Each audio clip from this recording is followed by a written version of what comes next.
We had a blast. The universe burst. Time caught its breath and slowed. It exhaled elements like helium and lithium that stretched their fingers into space. These formed the bones and muscles of our stars. Lithium wandered the digestive tracts of suns.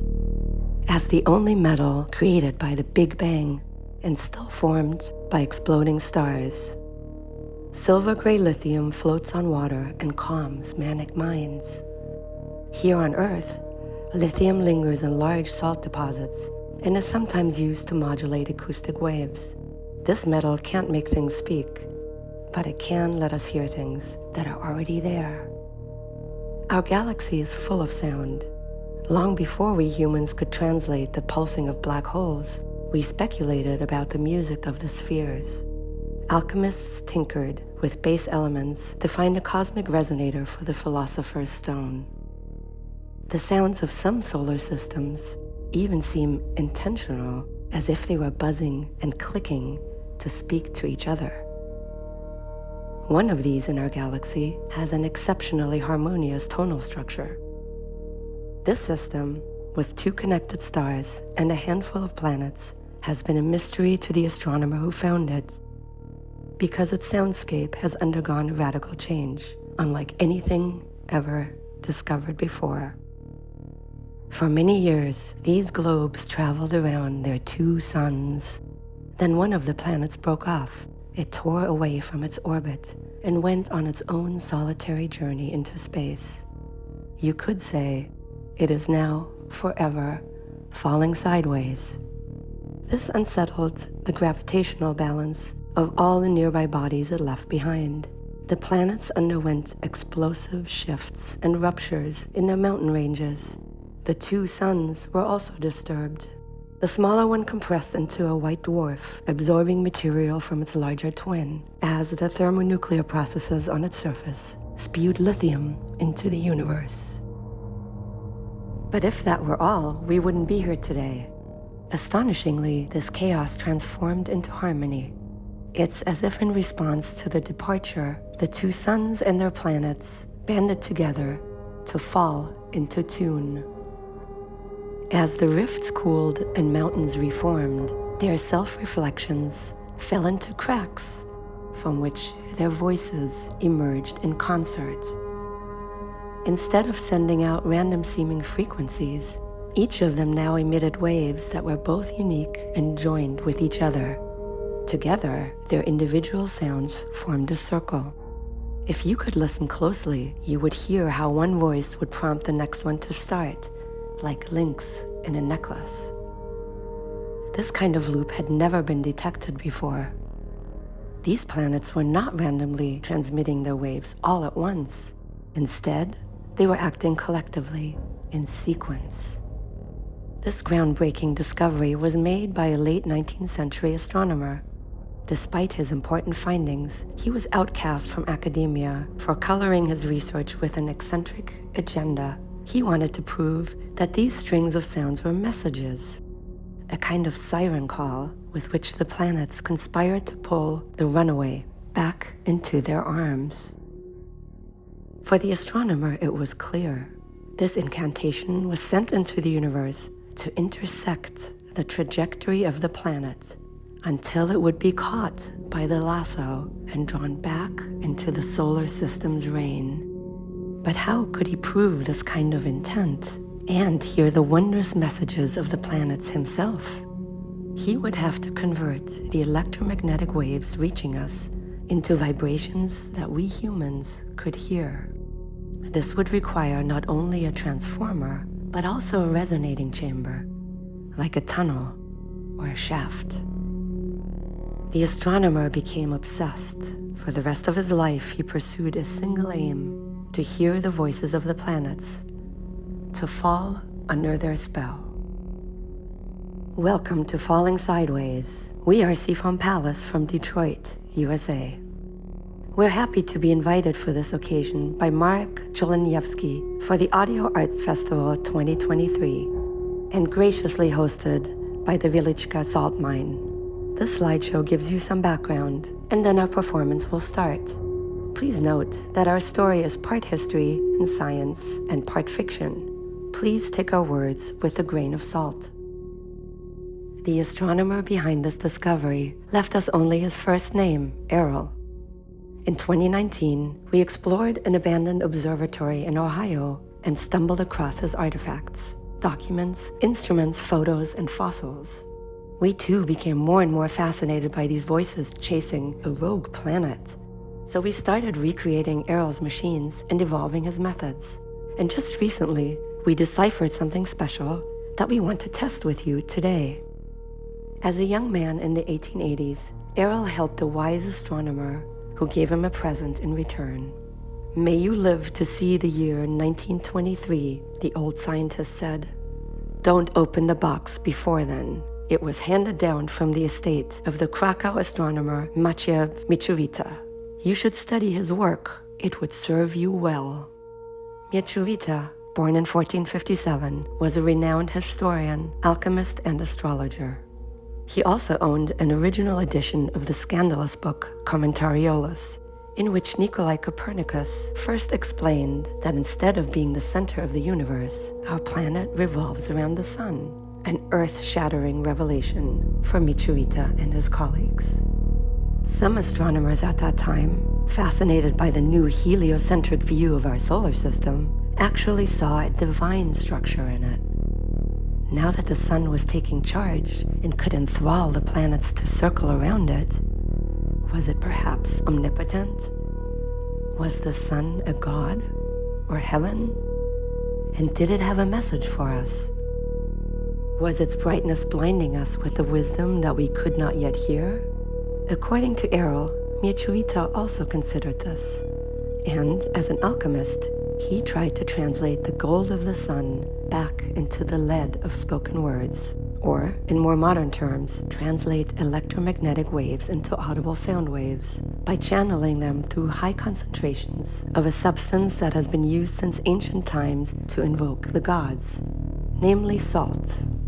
The following is from Errol's notes, which may or may not be true. Mieczowita speculated that our divine sun was surrounded by many constellations of angels. One of these was special.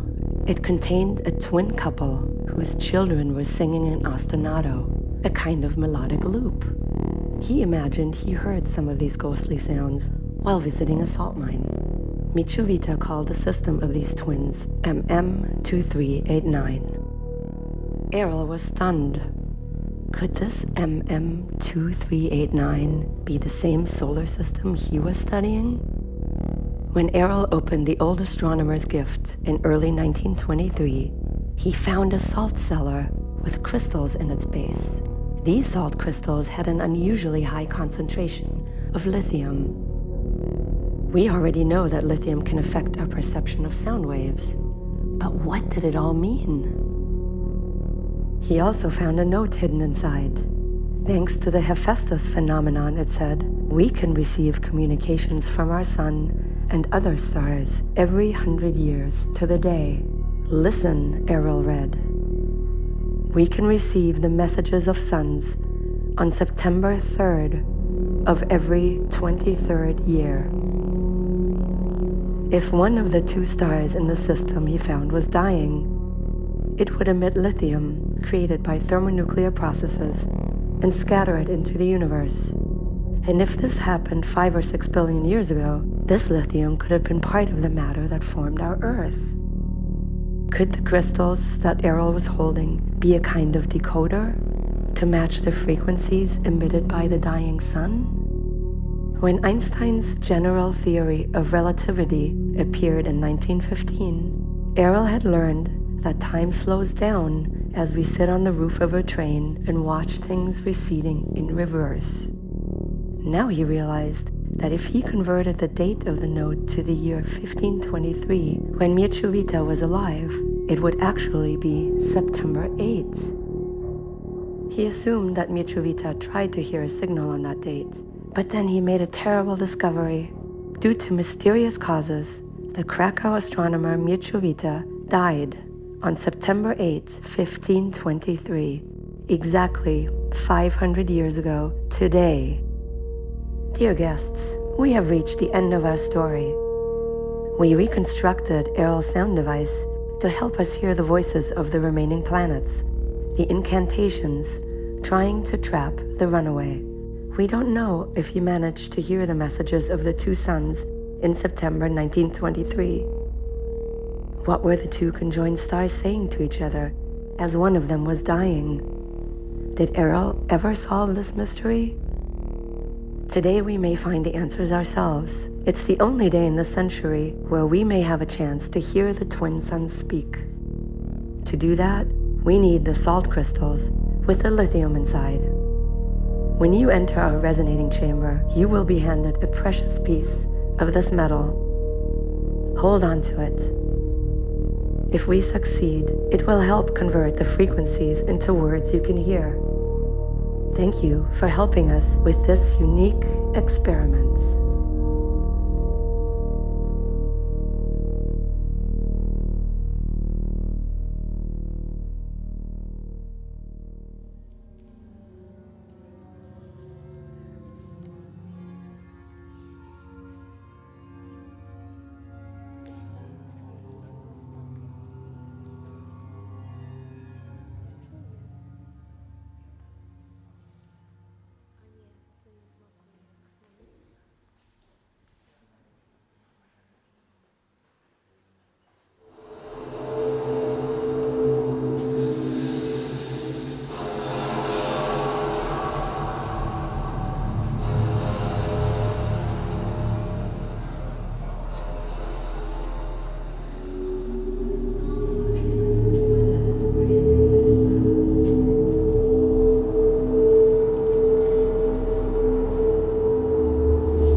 A single star, like a single closed eye.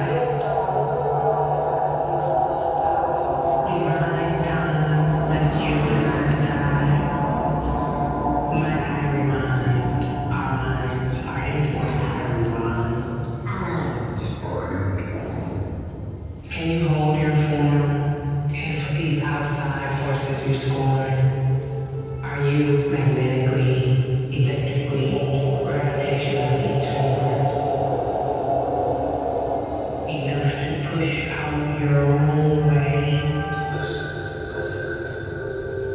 Can you leap this way? Encrypted infinite wave and I? Can you move and grow high and fly? Can you really stand and jump at the same current?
Throw me that globe. You know your tunnels are lost on me. So we'll stop trading places, and I'll stay in my ring. Look at you. All those planets you're tossing. Like a seal with rubber balls on your nose. What is left for us but to jello? And those white sparks you're spewing? Are those metal daggers? Or are you just happy to see me? My sister, daughter, sister, rotate into my arms. Listen, those sparks you see are only the stains we leave behind. I have to turn. Now I see the sunset on the event horizon of our red and white ball. Death is no walk through a tunnel. It's a spiral. We walk inside and get flung against the walls. Rings within rings, but we're the ones spinning. Our magnets will cling so hard when we burst. Yes, I'll go first this time, leaving you the sand dunes